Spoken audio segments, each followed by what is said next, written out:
It's a close race for President of the United States with still no winner declared tonight. Thanks for being with us on this election night. I'm Amanda Gomez. I'm Spencer Washburn. We're going to get right to the numbers now in that presidential race. Donald Trump closing in on that magic number, 270 electoral votes needed to win the White House. He needs just 26 now. Hillary Clinton there trailing right behind with 215 votes.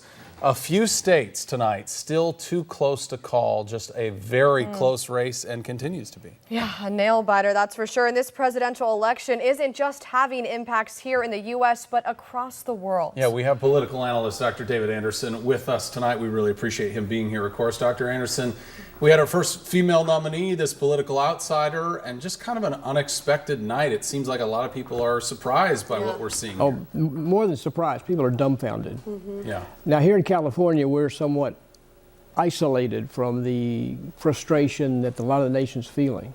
Right. So it may be hard for us to comprehend what's happened.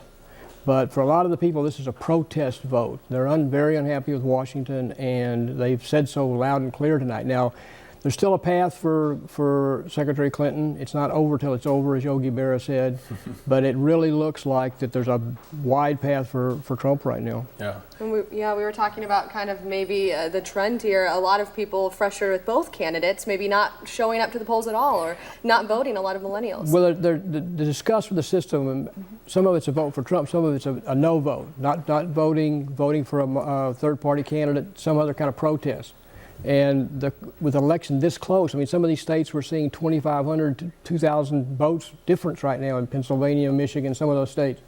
So that means everybody's vote counted, and the no-shows counted. They had an effect. Yeah, some very close races. Even the ones that are left are thousands of votes apart, sometimes in states with as many as 5 million voters. You were saying in Michigan, I mean, we're maybe 1,000 votes apart. Exactly. There's in some states 5 million votes cast and 2,500 votes difference. That's just a reminder that everybody's vote counts. Absolutely. And we're in uncharted waters. We're uncharted waters. We don't know what happens next. We certainly don't. But we will be watching it here at KION. Thanks. We'll be checking back in with David Anderson throughout the night. We appreciate you being here. And the finish line is practically here for two local congressional candidates. Talking about the race, of course, between Jimmy Panetta and Casey Lucius, both running for Sam Farr's 20th district seat. We're going to send it out to KION's Brandon Castillo, who joins us live in Monterey tonight with more on that race. Brandon? It's a packed house here at Jimmy Panetta's watch party in Monterey. A room full of smiles as his supporters found out he's leading in votes. For the first time in more than 20 years, the 20th congressional district seat is open, as Congressman Sam Farr is set to retire. Farr is here to support Panetta, who he endorsed early on in his campaign. But I think this district really needs a Democrat. I mean, the Republicans in Congress have blocked immigration reform, which is really important to this district. They have blocked funding and implementing ocean policy. They have blocked women's right to choose. Panetta's opponent, Republican Casey Lucius, had her sights set on dealing with issues like water and affordable housing. But both candidates did agree immigration reform is a top priority too. Lucius is spending the night with her supporters in Pacific Grove and says if the outcome isn't in her favor, she'll support Panetta. I think Jimmy's run a good campaign. He's been positive, and we've both focused on the issues, and I think that's good for this region, and that's what we need. So I certainly would support him and make sure that he is successful because we want this region to be successful. Panetta says he's proud of the tight campaign his group has run. He says consistency in his message and community outreach has helped draw in voters. We stayed positive, we stayed on point, and I think that shows in the results tonight. But once again, I can't stress enough, this isn't the finish line. This is the starting line. We got a lot of work to do, locally and nationally. And I'm honored that the people of the Central Coast have expressed such confidence in my abilities and me and what I can do to represent them here on the Central Coast. Congressman Sam Farr isn't out of his seat just yet. He says his last day will be January 2nd. Then on January 3rd, a new congressman will be sworn in. Live in Monterey, Brandon Castillo, KION News Channel 5, 46. All right, Brandon, thank you. Now to the California U.S. Senate race. Democrat Kamala Harris holding a big lead over fellow Democrat Loretta Sanchez. Harris has 66% of the vote right now, and Sanchez there 34%. She'd be following, of course, the retirement of incumbent Barbara Boxer. Looking to take her husband's seat for State Assembly District 30, Karina Cervantes Alejo, but she is trailing behind opponent Ana Caballero, who has 65% of the vote right now. We're going to head out now to KION's Linda Zhang, who is live in Salinas for us, keeping an eye on this race. Linda? Well, Spencer, Amanda, the spirit is high here. People have been reading out the numbers as they come in, and I'm joined by Ana Caballero, who is currently leading the race. So, Ana, how do you feel? I feel very excited. It's a good day.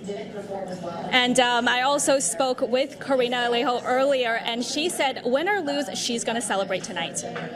We'll be celebrating the huge effort and the grassroots organizing that we've been able to do, the excitement that we've been able to mobilize behind our campaign.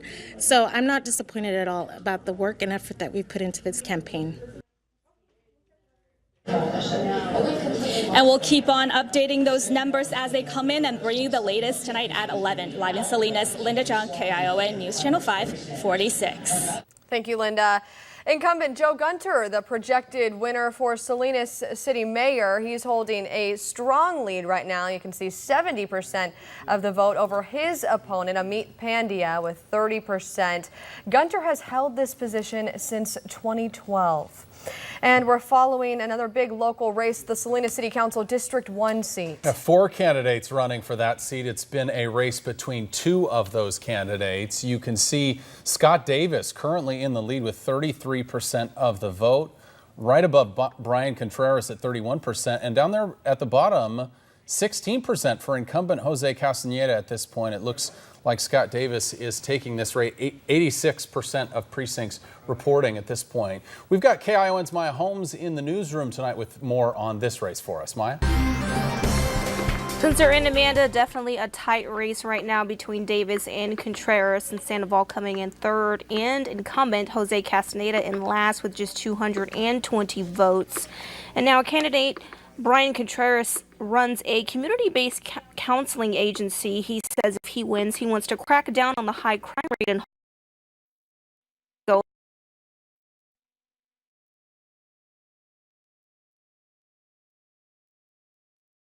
Scott Davis, who's been with the Monterey County Sheriff's Office for 13 years.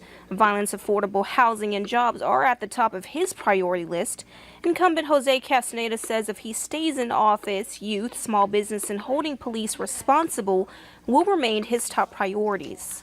There's a major number of unsolved homicides, bringing accountability to the police department. My priority is to make District 1 the top of the list instead of at the bottom of the list right now. Higher paying jobs is what we need to bring here.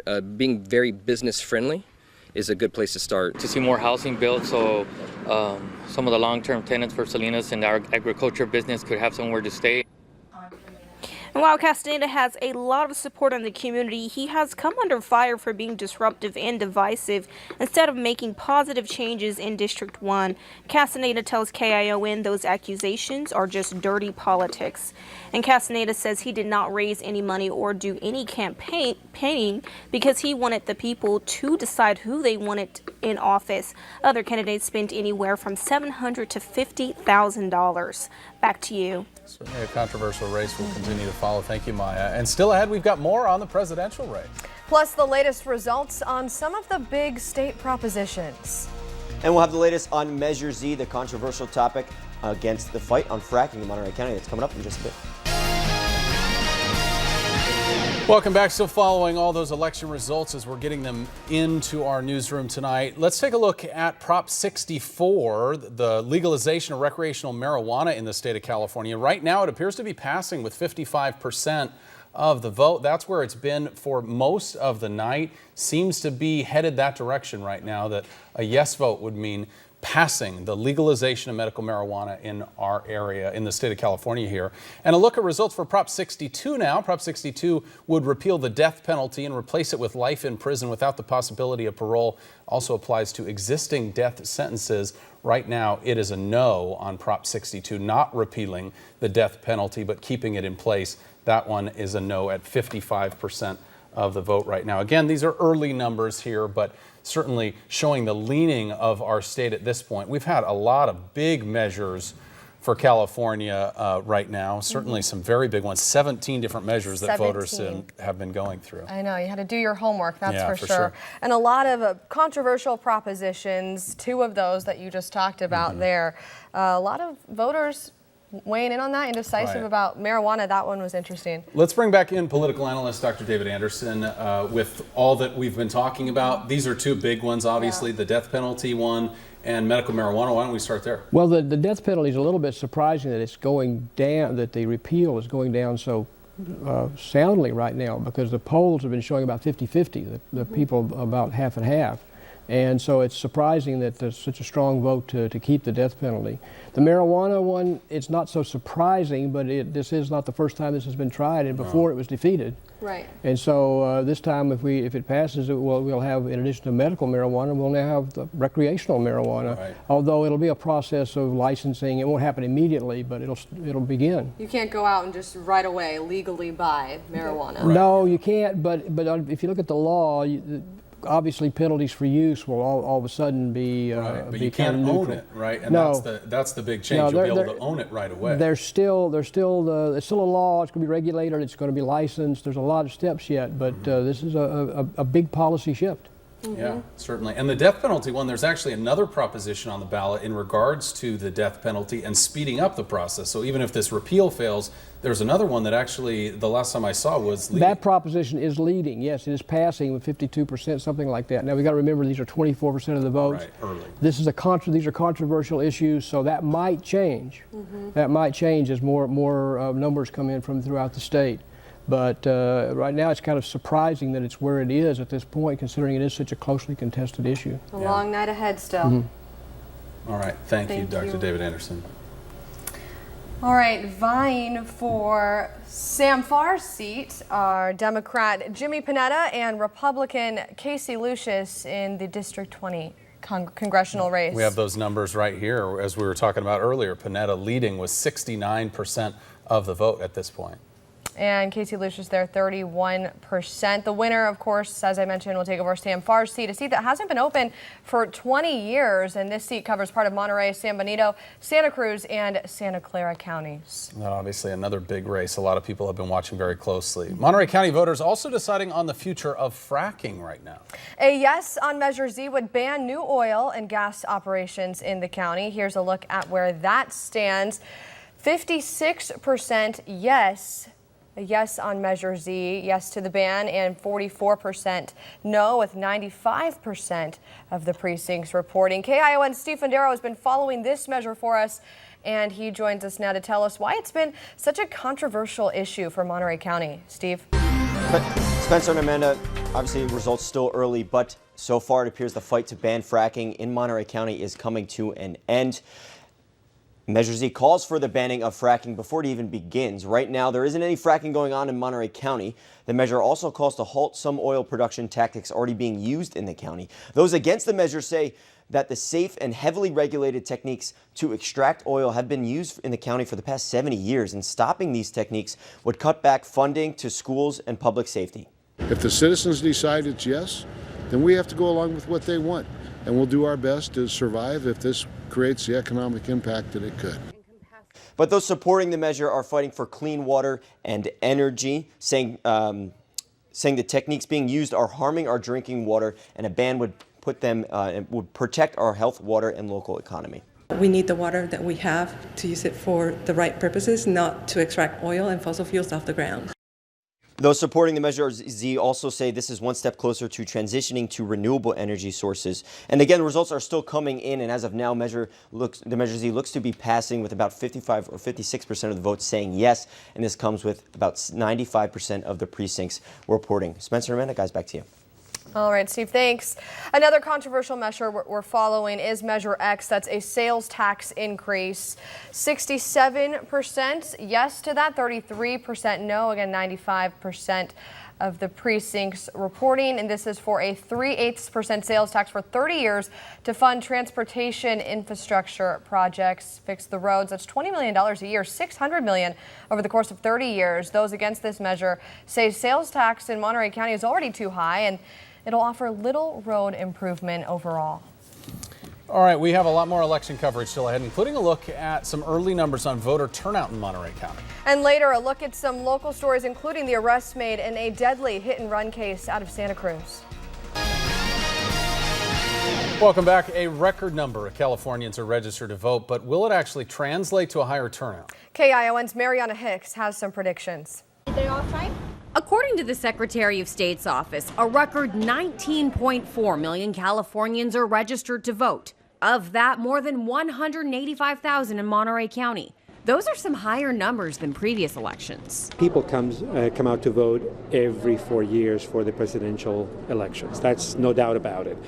Our expectations are that it'll be probably close to the 2008 results, maybe a little lower than that. The 2008 presidential election, Barack Obama won over John McCain. Voter turnout in Monterey County then, nearly 83%. This presidential election bringing out some first-time voters. Well, this election's really important. This is different for me personally. And yeah, I thought that the issues, they pertain to me specifically, and yeah, it was time. And for other voters, every election's important. Just because we have the rights, and there are some countries you don't have that right. Or if you vote, you have one person to vote for. So as long as we keep voting, and no matter who wins, the peaceful transfer of power still continues. The scary part is when it doesn't. These folks say regardless of who becomes our 45th president, they'll stay the course. I'm the kind of guy that's going to ride the hard ride and wait for the next electoral college to possibly pick the guy that I like. In Salinas, Mariana Hicks, KION News Channel 546. All right, let's switch gears a little bit and talk about the weather. We had a beautiful warm day on some parts of the Central Coast, at least today. But there was also some rough surf along our coastline. Chief Meteorologist Dan Cianca is here now with our full forecast. Dan? Yeah, Amanda, we've got some big waves out over the open water, and it's all associated with this big storm system out here. Now, the storm system not going to bring us any rain, but it's going to bring us some waves, and they'll start to arrive as we head into the overnight hours. So most of these waves out here, if you see on the key here, are over the 20-foot mark. We can definitely see some of those 20-foot waves making it to us tomorrow. High surf advisory in place for the Santa Cruz County coastline, Monterey County coastline. That does include Monterey Bay through 6 p.m. tomorrow. Waves will build up. The surf will build throughout the overnight hours into the day tomorrow, with 20-foot waves possible, beach erosion possible, sneaker waves possible, dangerous rip currents possible, large breaking waves on the beaches, the jetties, the rocks, the tide pools, places like that, all possible. So please be careful out near the water tomorrow with that high surf advisory in place. As Amanda and Spencer were saying, it was a nice day out there today. Lots of sunshine. Here was our sunset picture from Salinas. Our coastal highs ended up about 5 degrees above normal. Inland highs also about 5 degrees above normal. So it was a nice warm one out there today. Halone down to the San Antonio Valley was the hot spot today at 88. We were in the upper 70s in Salinas and Santa Cruz, mid 70s in Watsonville. Monterey only topping out in the 60s today, and the cool spot today, La Selva Beach at 67.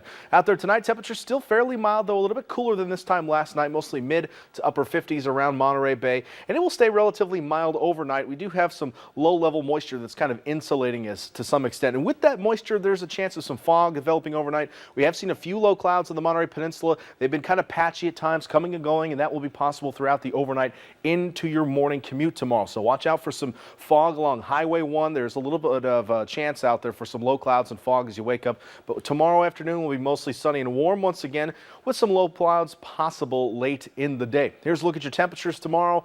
79 in Santa Cruz, remaining hot. I mean, almost. It's still absurdly warm for this time of year. Mid-70s San Lorenzo Valley, 80s in Scotts Valley, mid-70s in Capitola. We're in the 60s out to Davenport tomorrow. On over to Aptos, 77, upper 70s, Watsonville, Prunedale, and Salinas. It will be warm. A little cooler in the afternoon once the sea breeze kicks in, but early afternoon hours will be warm. Low 70s, Castroville Marina. 80s back into Hollister, Gilroy, and San Juan Bautista. On over to the Monterey Peninsula, you're looking for highs in the low 70s tomorrow in Monterey and Seaside. So in these locations, a little warmer than we were today. 74 Carmel by the Sea and Pacific Grove, the lone holdout in the 60s. And farther south, 81 Carmel Valley, and look at the 80s in the Salinas Valley. We could be seeing some temperatures approaching not hitting, but approaching that 90-degree mark tomorrow, which is kind of crazy for the month of November. But anything can happen, I suppose, right? Coastal extended forecast, some low clouds in the mornings and evenings, but afternoon sunshine, very weak winds for the most part, which is keeping that onshore flow from not really going. Now, the onshore flow will strengthen on Friday. That is Veterans Day. That will add a few extra clouds and cool us off a bit, but temperatures still normal for this time of year. A weak system passes by Saturday. We might get a little drizzle out of it, but that's about it. Temperatures staying normal through the weekend. A little cooler next week, and we are watching for a chance of rain by midweek next week. As for inland areas, warm for the next couple of days. As we head into Veterans Day, a little bit cooler. Temperatures for the weekend, just a little warm for this time of year, but partly cloudy. And again, we are watching for maybe another rain chance finally in the forecast by midweek next week. Stay with us. We've got more coming up after the break. Welcome back. Thanks for joining us for our special election night coverage. It's still a very close race in the presidential race. Yeah, nothing's been called. Donald Trump still with that lead he had before. 244 electoral votes of the 270 needed to win the presidency. Hillary Clinton trailing behind with 215. So a very close race will continue right up until the last state is counted at this point, it looks like. Yeah, and you can also follow us on our website, KION546.com, for the very latest results. We will be back tonight at 11. Stick with KION for all your Election Day coverage. Have a great night.